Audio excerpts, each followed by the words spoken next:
इस कहानी की शुरुआत होती है 19 साल के एक ऐसे नौजवान लड़के से जिसका नाम मार्क जकरबर्ग है। और वो अपनी गर्लफ्रेंड एरिका के साथ एक बार में बैठे हुए होते और उन दोनों के विचारों में बहुत मतभेद होते हैं। और यहाँ पर एक बात और पता चलती है कि मार्क का जो स्वभाव है वो काफी शक्की किस्म का है। कभी कभी लोगों को ये समझ नहीं आता कि वो किस बारे में बात कर रहा है। वो अपने गर्लफ्रेंड को बोलता है कि हमें इस बार में एंट्री इसलिए मिली क्योंकि तुम्हारा इस बार के बाउंसर के साथ कुछ चक्कर है। इस बात पर एरिका बोलती है कि वो मेरा अच्छा दोस्त है और तुम ऐसा सोच भी कैसे सकते हो। और इस तरह की नोकझोंक उन दोनों में चलती रहती है और फाइनल एरिका बोलती है कि मैं तुमसे ब्रेकअप कर रही हूँ। और वो वहां से जाने से पहले ये कहती है कि तुम आगे शायद बहुत बड़े आदमी बन जाओ, लेकिन तुम जिंदगी भर इसी भ्रम में रहोगे कि लड़कियां तुम्हें पसंद नहीं करती, जो कि सच नहीं है। लेकिन तुम एक घटिया इंसान हो और ये बात 100% सच है। और ये कहकर वो वहां से चली जाती है।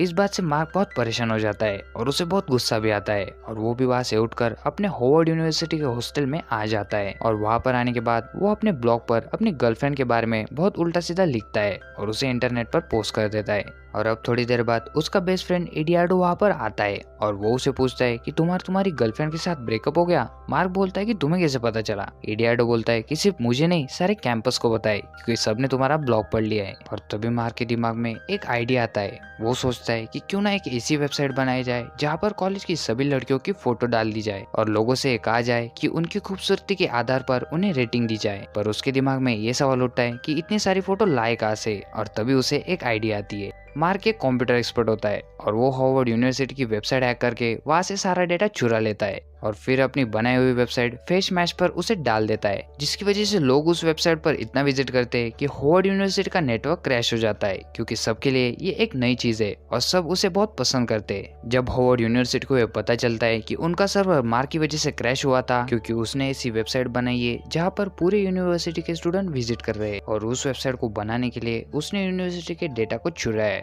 तो पनिशमेंट के तौर पर मार्क को 6 महीने के लिए यूनिवर्सिटी से निकाल दिया जाता है। वही दूसरी तरफ फेस मैच की पॉपुलैरिटी बहुत बढ़ जाती है और उसकी पॉपुलैरिटी की वजह से हार्वर्ड में पढ़ने वाले कैमरॉन और टायलर, जो कि जुड़वा भाई होते हैं, और उनके बिजनेस पार्टनर दिव्य नरेंद्र को एक आइडिया आता है। वो सोचते हैं कि क्यों ना मार्क की मदद से एक ऐसी सोशल वेबसाइट बनाई जाए जिसमें लोग अपनी मर्जी से दोस्त बना सके, फोटो डाल सके और डेटिंग भी कर सके। और इसके बाद वो मार्क को अपने यहाँ बुलाते और जब मार्क वहाँ पर पहुंचता है तब वो उसे अपने सोशल वेबसाइट, जिसका नाम वो हार्वर्ड कनेक्शन सोचते, उसकी आइडिया वो उसे बताते और मार्क को उनका आइडिया बहुत अच्छा लगता है और मार्क उनके साथ काम करने के लिए तैयार हो जाता है। वो मार्क से पूछते हैं कि तुमने इससे पहले कोई आविष्कार किया है। इस पर मार्क कहता है कि हाँ, मैंने MP3 प्लेयर के लिए एक एप्लीकेशन बनाया था। जुड़वा बॉय बोलते कि क्या उस एप्लीकेशन को कोई खरीदना चाहता था। मार्क कहता है कि हाँ, माइक्रोसॉफ्ट, पर मैंने उन्हें उसे बेचा नहीं, उसे फ्री में अपलोड कर दिया। और एक कर वो वहां से चला जाता है। अब मार्क अपने दोस्त एडियाडो से क्लब में मिलता है और उसे वेबसाइट द फेसबुक के आइडिया के बारे में बताता है। ये वही आइडिया होता है जो जुड़वा भाइयों ने उसे दिया होता है। मार्क अपने दोस्त से कहता है कि हम $1000 से शुरुआत करेंगे, जिसमें कंपनी में 70% मेरा और 30% तेरा हिस्सा होगा।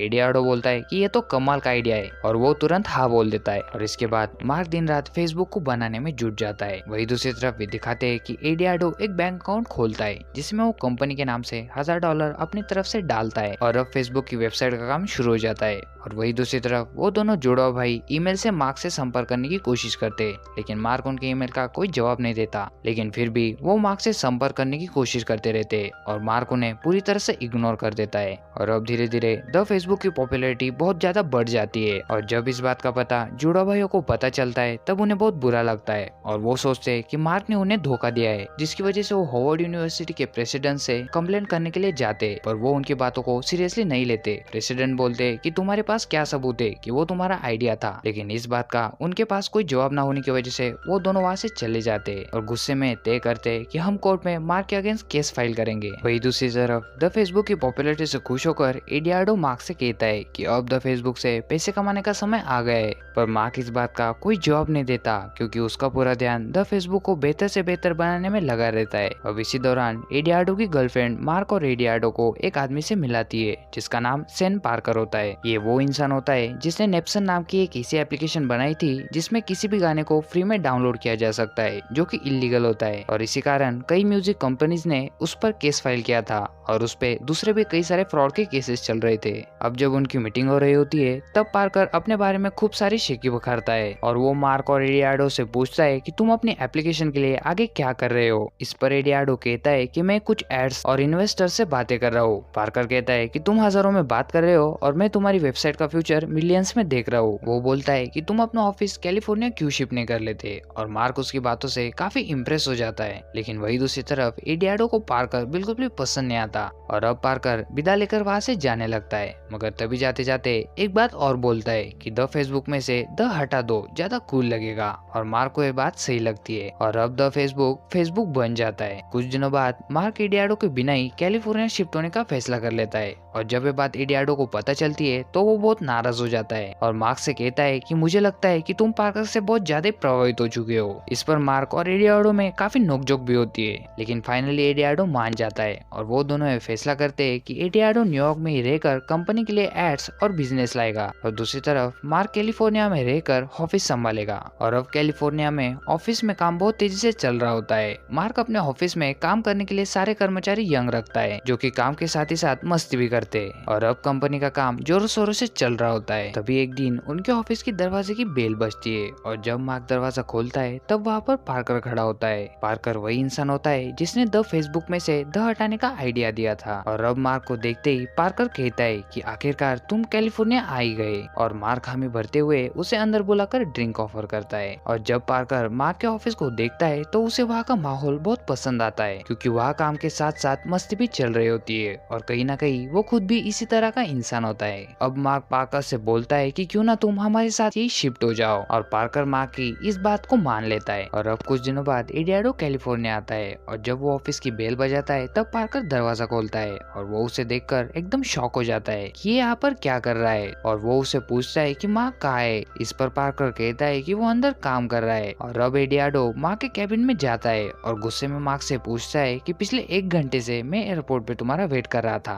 जहाँ तुम मुझे लेने आने वाले थे। इस पर एडियाडो पूछता है कि टाइम कितना हुआ है, और जब मार्क अपनी घड़ी की तरफ देखता है तो वो बोलता है कि मैं काम में इतना बिजी था कि मुझे याद ही नहीं रहा। फिर एडियाडो मार्क से पूछता है कि पार्कर यहाँ पर क्या कर रहा है। इस पर मार्क कहता है कि वो कंपनी में बिजनेस बढ़ाने में हमारी हेल्प कर रहा है। एडियाडो गुस्से में बोलता है कि पार्कर कब से कंपनी का बिजनेस देखने लगा, और इस बात का मार्क कोई जवाब नहीं दे पाता। और इस सब से एडियाडो नाराज होकर वापस न्यूयॉर्क चला जाता है और उसे इतना गुस्सा आया हुआ होता है कि वो बैंक में जाकर फेसबुक के नाम पे खोले हुए अकाउंट को फ्रीज करवा देता है। इस घटना के कुछ ही दिनों बाद एडियाडो को मार्क का फोन आता है और मार्क उसे कहता है कि तुम पागल हो चुके हो कि तुमने कंपनी के अकाउंट को फ्रीज करवा दिया। तुम्हें पता है हमें एक बहुत बड़ा इन्वेस्टर मिला है जो $500 मिलियन हमारे कंपनी में इन्वेस्ट करने के लिए तैयार हो गया है। और इस बात को सुनते ही एडियाडो बहुत खुश हो जाता है और वो कहता है कि मैं अब भी जाकर अकाउंट को दोबारा से एक्टिव करवा देता हूँ। फिर मार्क उसे कहता है कि तुम जल्दी कैलिफोर्निया आ जाओ, कंपनी को तुम्हारी जरूरत है। और इसके बाद एडियाडो कंपनी का अकाउंट दोबारा से एक्टिव करवा देता है और कैलिफोर्निया पहुंच जाता है। लेकिन जब वो ऑफिस में पहुंचता है तो वहाँ का पूरा नजारा ही बदला हुआ होता है क्योंकि वहाँ पर उसका स्वागत एक लीगल एडवाइजर करता है।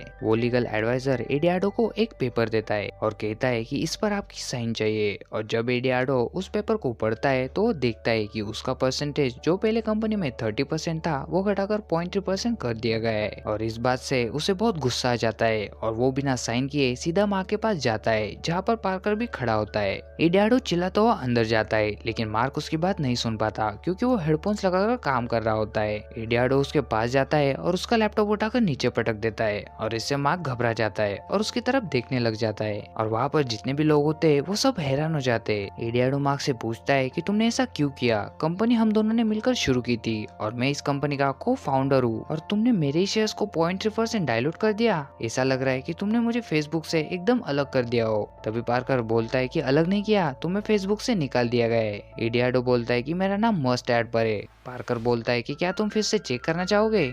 एडियाडो हैरानी से उसकी तरफ देखता है और तभी पार्कर बोलता है कि तुम्हारा नाम वहाँ पर नहीं है क्योंकि वो हमने वहाँ से हटा दिया है। एडियाडो माँ की तरफ देखते हुए बोलता है कि मैंने अकाउंट फ्रीज करवा दिया इसलिए।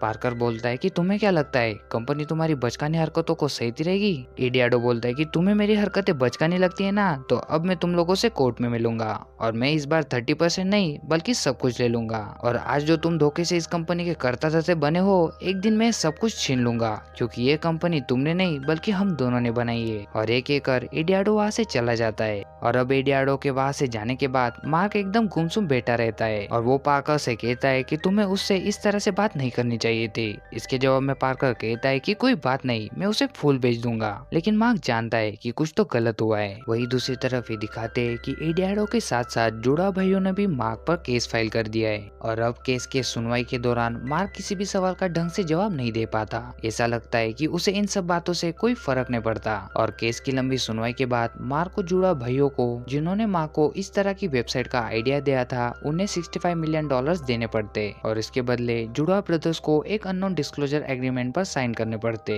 और वही एडियाडो को एक अननोन अमाउंट सेटलमेंट के तौर पर दिया जाता है। इसके बाद उसका नाम फेसबुक पे एज अ को फाउंडर हमेशा के लिए रखने का ऑर्डर दिया जाता है। अगर आज भी आप फेसबुक के फाउंडर का नाम सर्च करोगे तो वहाँ पर मार्क जकरबर्ग के साथ आपको एडियाडो का नाम भी मिलेगा। अब ये सारा सेटलमेंट होने के बाद मार्क जकरबर्ग एक जगह पर अकेले बैठे होते। तभी उसकी वकील वहां पर आती है और वो उसे कहती है कि तुम घटिया इंसान नहीं हो मार्क, बस तुम्हें अपनी सोच बदलने की जरूरत है। और एक एक कर वो वहां से चली जाती है। अब उसके जाने के बाद मार्क अपने फेसबुक अकाउंट को लॉगिन करता है और अपनी एक्स गर्लफ्रेंड को सर्च करके उसे फ्रेंड रिक्वेस्ट भेजता है, जिससे पता चलता है कि मार्क को कहीं ना कहीं अपनी गलतियों का एहसास हो चुका है। फेसबुक बनाने के बाद मार्क जकरबर्ग दुनिया का सबसे कम उम्र का बिलियनियर बना। आज फेसबुक दुनिया की सबसे बड़ी सोशल नेटवर्क साइट है, जहाँ पर 2.4 बिलियन से भी ज्यादा एक्टिव यूजर्स है। तो ये थी फेसबुक के सीईओ मार्क जकरबर्ग के जीवन पर आधारित कहानी। और इसी के साथ ये मूवी, ये कहानी यहीं पर खत्म हो जाती है।